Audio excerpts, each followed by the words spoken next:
Peran, fungsi, dan rekrutmen aparatur desa dalam perspektif pembangunan desa dan hukum. Ini Bapak Ibu, saudara-saudara, perkenalkan saya Umbo Tamu. Tadi sudah disebutkan oleh moderator. Saya izin berdiri dan membuka masker.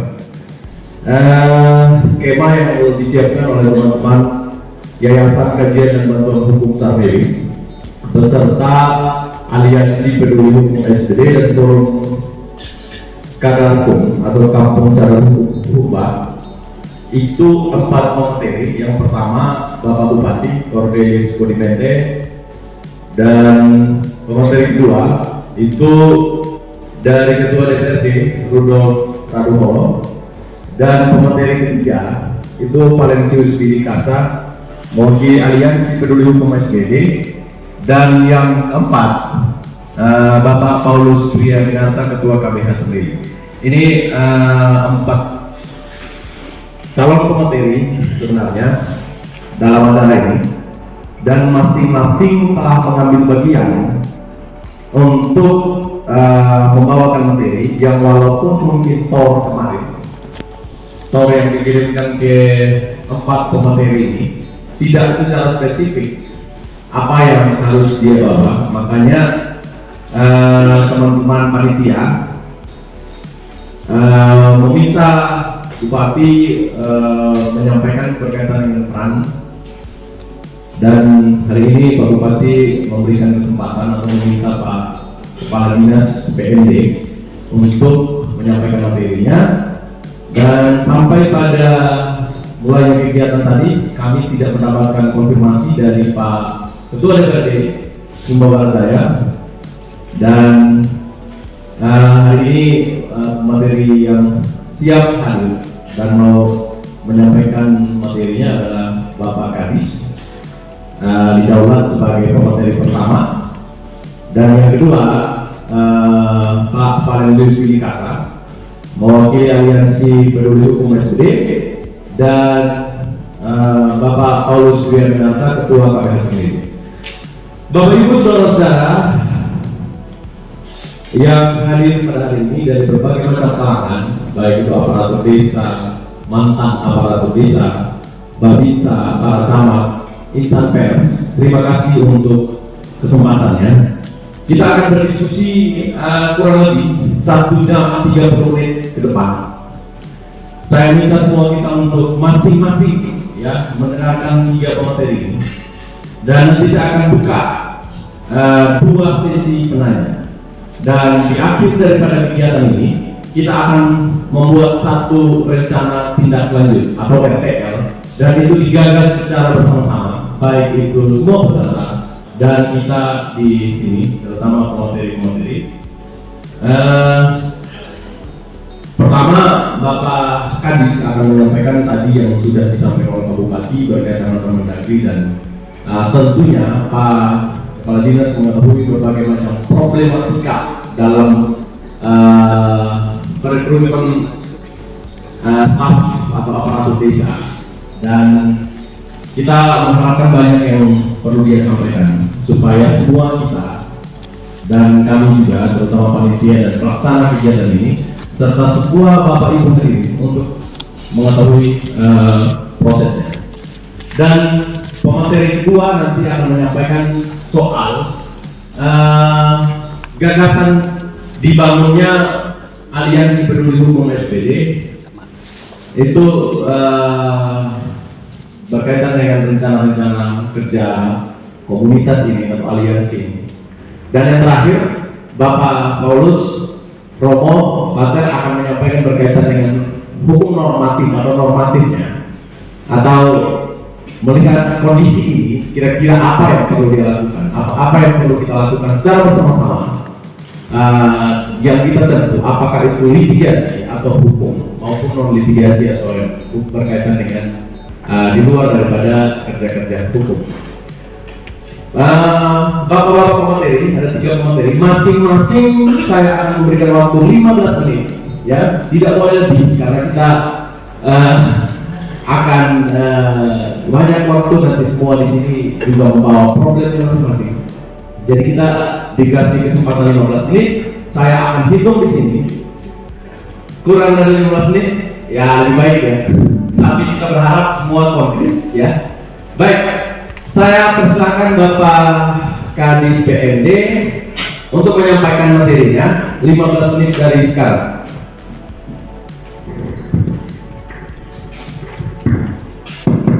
Baik, terima kasih atas kesempatan yang diberikan kepada saya. Pertama-tama yang saya hormati pada teman-teman penyelenggara dari BNH Bantuan Hukum Kabupaten Sumba Barat Daya, yang saya hormati peserta rapat akademik. Sebelumnya Pak, apa kalau misalkan ada ini file PowerPoint bisa disiapkan, ada di sini, ada medianya ada, itu bisa. Begitu juga dari dua materi lain, nanti kami siapkan medianya biar Bapak Ibu juga lihat. Saya silakan. Baik, saya ditugaskan sebagai Bapak Bupati untuk menyampaikan peran, fungsi, dan rekrutmen aparatur desa dalam perspektif pembangunan dan hukum di Kabupaten Sumba Barat Daya. Baik, perlu saya gambarkan sedikit tentang kondisi wilayah Kabupaten Sumba Barat Daya saat sekarang ini. Kalau bulan Juni, Agustus 2021 itu tidak ada yang berbicara tentang perangkat desa. Semua fokus tentang pemilihan kepala desa. Di Kabupaten Sumba Barat, isu yang bergerak siapa yang duduk, si A, si B, desa A calon berapa, siapa yang lolos, itu saja yang dibicarakan dalam setiap sosial media waktu kita melihat dari hari ke hari sampai pada saat bulan Agustus. Setelah bulan Agustus selesai pemilihan kepala desa di tahun 2021, santer tentang pemilihan kepala desa disunyi senyap.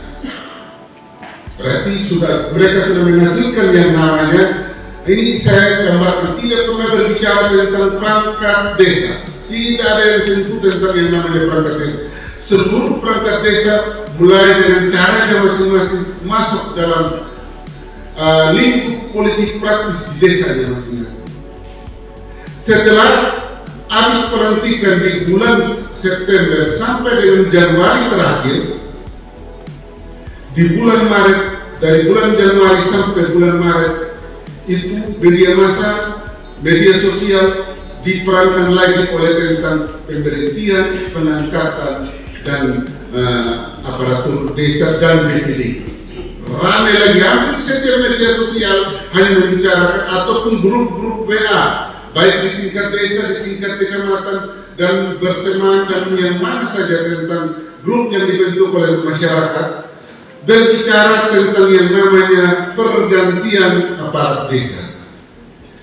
Sekilas tentang gambar ini, maka kami saya bersyukur kepada lembaga hukum yang menyelenggarakan ini, supaya teman-teman aparat desa maupun kepala desa kita memberikan pencerahan yang benar tentang peran, fungsi, siapa betul yang berbeda.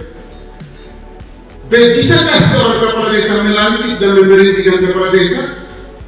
Apakah ada regulasi yang mengatur? Apakah regulasi yang dipakai itu benar atau tidak?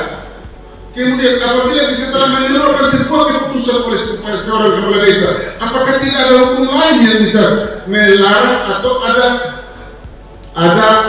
hal-hal yang spesifik yang dilanggar dalam mengambil keputusan? Ini pasti pertanyaan-pertanyaan ini yang selalu menjadi para teman-teman aparat desa yang baik yang dilantik maupun yang diberhentikan. Saya bersyukur kepada lembaga hukum yang menyelenggarakan momen ini. Ini saatnya untuk kami memberikan pencerahan yang benar kepada teman-teman aparat desa, camat, maupun siapa yang membutuhkan pencerahan tentang pengangkatan pemberhentian aparat desa. Dasarnya adalah Undang-Undang Nomor 6 Tahun 2014. Di situ tentang membicarakan tentang apa itu desa. Desa itu seperti apa? Dia membicarakan semua tentang pembentukan desa sampai dengan perangkatnya yang ada di dalam, sampai pemberian dana. Dia menceritakan semua. Kalau saya menangkap terlalu panjang, Bapak Ibu. Di situ fungsi desa, kita Undang-Undang Nomor 6 Tahun 2014 itu berbicara tentang desa. Mulai dibentuknya desa, bagaimana membentuk desa, apa itu desa, siapa yang menjadi kepala desa, ada semua. Desa dibantu oleh siapa, ada dalam undang-undang. Bapak bisa lihat dalam, teman-teman bisa lihat dalam Google, download yang namanya Undang-Undang Nomor 6 Tahun 2014 tentang desa, maka Bapak akan tahu situ apa tentang desa. Dari dasar Undang-Undang Nomor 6, maka keluarlah yang namanya, di situ sudah diterangkan ada kepala desanya, ada aparat desanya, siapa yang cara diatur dalam undang-undang tersebut.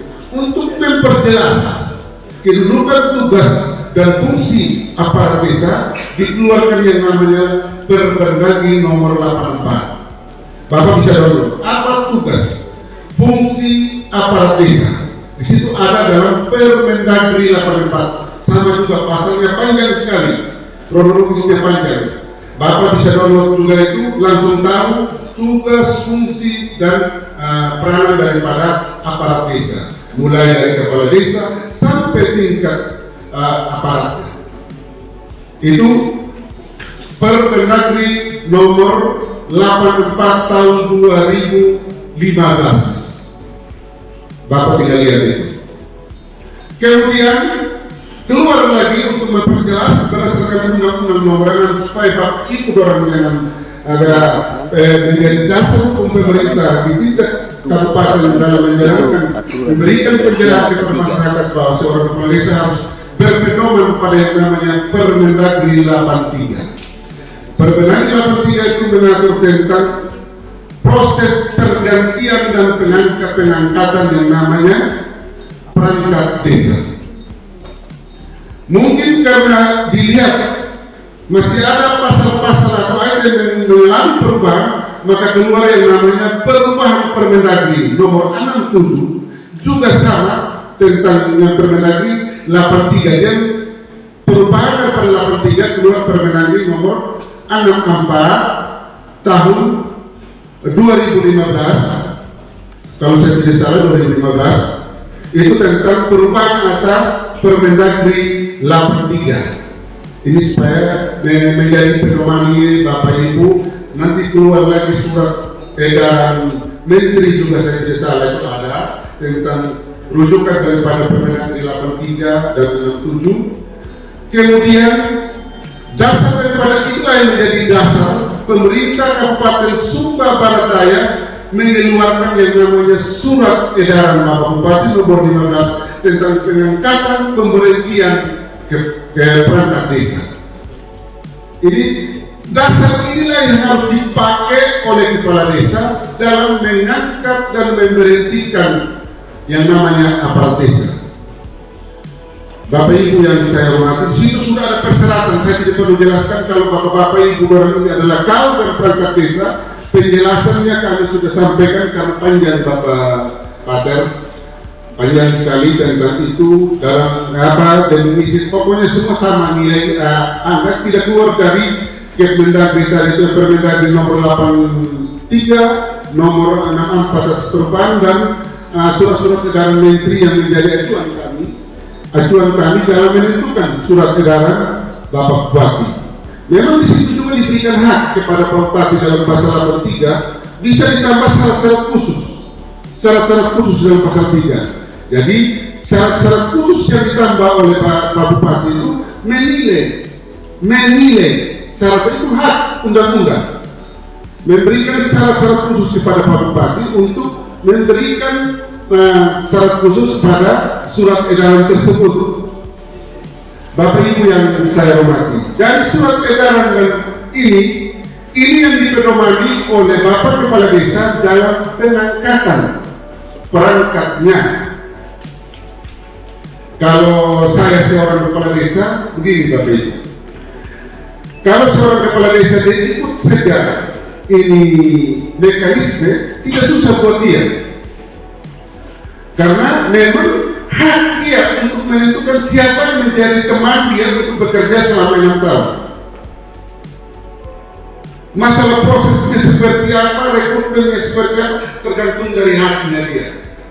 Saya kasih contoh begini, Bapak Ibu, saya waktu ikut pansel PMD, Bapak Ibu, lowongannya hanya satu, yang dua, ya eselon 2 yang dipanselkan, yang ikut berkompetisi, kami yang ikut ada sekitar 20 orang. Mengisi jabatan yang kosong itu hanya 2. Semua punya kompetensi, dari ijazah, dari kepangkatan, dari seluruh yang dipersyaratkan dalam itu semua punya kompetensi. Dikatakan bagus. Yang menentukan siapa yang harus duduk di situ adalah Bupati yang pilih sudah kami dari 10 orang yang dianggap bahwa siapa yang mampu betul duduk itu haknya Pak Bupati yang menentukan. Bahwa siapa yang dipilih di antara situ, bahwa itu sesuai dengan kemampuan, karena semuanya baik, semuanya lolos. Sama juga kalau Bapak Ibu, kalau umpamanya kepala desa, pada saat dia membentuk yang namanya tim untuk menilai atau tim untuk merekrut tentang pengangkatan perangkat desa. Fungsi tim ini yang dibentuk oleh kepala desa berdasarkan surat edaran yang kami sampaikan ataupun berdasarkan Permendagri yang ada nomor 83 ataupun perubahan 64. Tim ini melakukan seleksi terbuka. Siapa yang mau kami sekarang mau melakukan pergantian 4 kepala dusun ditambah 7 camat dan kepala seksi. Silakan masyarakat yang berkompetensi mau ikut dalam lelang jabatan ini, silakan. Kalau ada 100 orang pun dalam desa yang punya kompetensi sama, silakan ikut dalam lelang jabatan yang dibentuk oleh Bapak Desa dalam bentuk tim. Setelah itu, kepala desa atau tim ini akan melihat sudah daftar. Pertama kan ada syarat-syarat di dalam, ada syarat khusus, ada syarat apa, cocok tidak. Ternyata yang lolos setelah diseleksi administrasi ada umpamanya 1, kan kalau pergantian baru umur minimal batas 42. Kalau perangkat lama yang mau ikut lagi mau diganti dia minimal belum dapat umur 60 tahun. Kemudian dia berdomisili di desa minimal sudah 5 bulan, 1 tahun dan sebagainya. Ada dalam surat edaran tersebut. Minimal ijazah SMA sederajat. Kemudian kalau ini semua sudah cocok dalam kegiatan dalam penyusunan administrasi ini, maka panitia melaporkan kepada ketua panitia mulai menseleksi, kemudian memberikan pengumuman bahwa yang lolos administrasi ada dari 100 ada 90 orang, yang lain tidak lolos. Hasil seleksi ini yang dibawa kepada camat. Camat uji lagi, jangan sampai panitia ini karena dia di desa bisa saja dia rubah kiri, rubah kanan dan sebagainya, memplotkan salah satu orang. Camat juga mulai melihat. Setelah itu camat dia melihat dan memberikan rekomendasi, ternyata 70 orang yang lolos untuk bisa dipilih sebagai perangkat desa. Disitulah peran seorang kepala desa, dia memilih siapa yang cocok dan dia sudah lihat bahwa ini semua yang 70 orang layak untuk menjadi kepala seksi dan kepala dusun. Tinggal kepala desa sekarang memilih siapa yang cocok dengan dia, karena tidak mungkin dia pilih orang yang lawan sama dia. Sama juga dengan seorang bupati, kalau sama juga presiden, tidak mungkin dia paksa orang itu pilih menteri yang lawan sama dia. Tidak mungkin, yang harus sudah bernegosiasi dengan dia, yang sudah punya komitmen. Jangan sewaktu-waktu saja Pak Presiden itu dapat memberitakan namanya menteri, apalagi kita seorang kepala desa.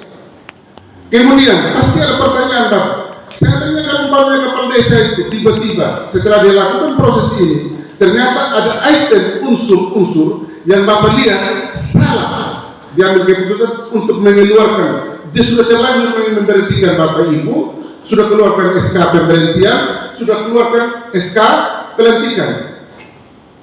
Maka seandainya seperti itu ada unsur-unsur, kita kembali yang bisa menyelamatkan Bapak Ibu adalah Undang-Undang Nomor 30. Undang-Undang Nomor 30, kalau saya tidak salah dia tentang penyelenggaraan pemerintah di pasal 64. Bapak tinggal buka saja.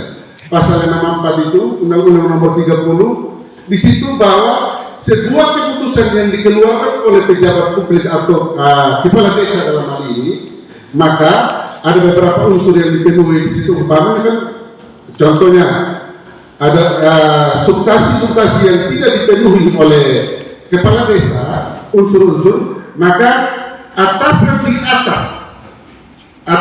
atas, bisa Bapak? Masih ada waktu Bapak?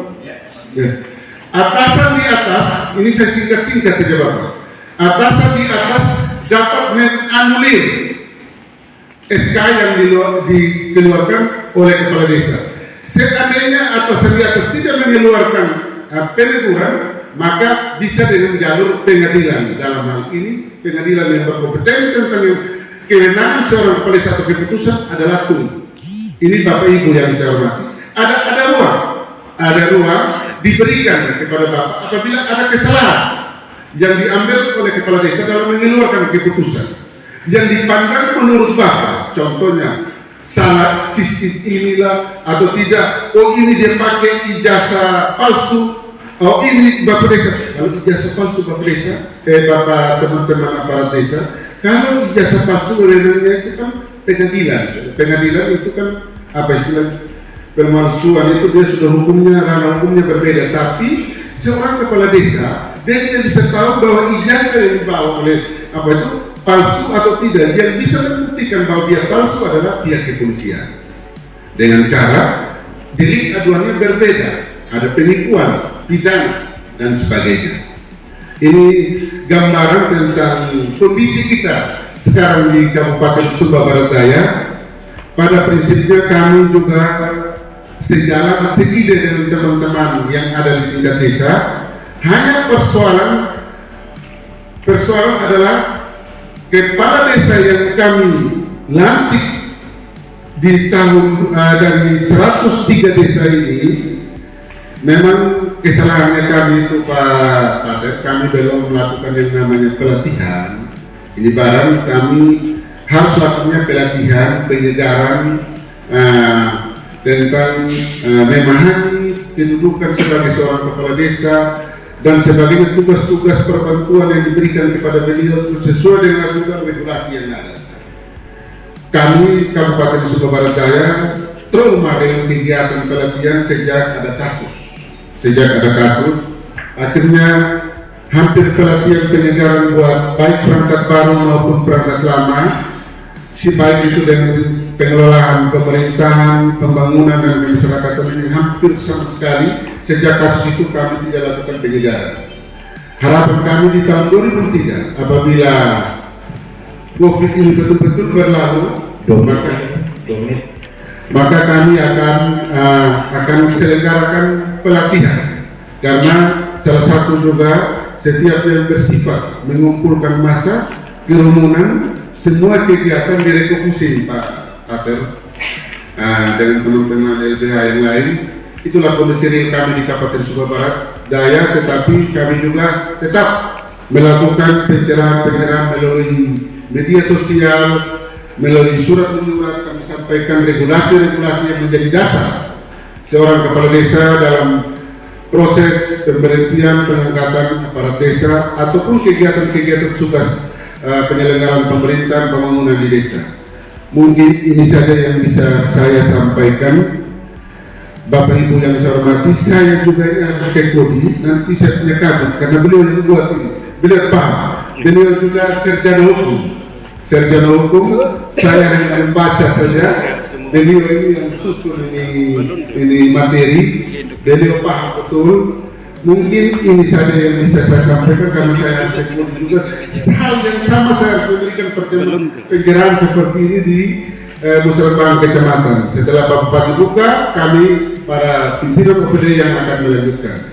Mungkin ini saja yang dapat saya sampaikan. Sekali lagi saya mohon maaf apabila ada kata-kata saya yang menyinggung perasaan Bapak Ibu Mama dalam penyampaian materi hari ini. Atas perhatiannya saya ucapkan limpah terima kasih. Salam.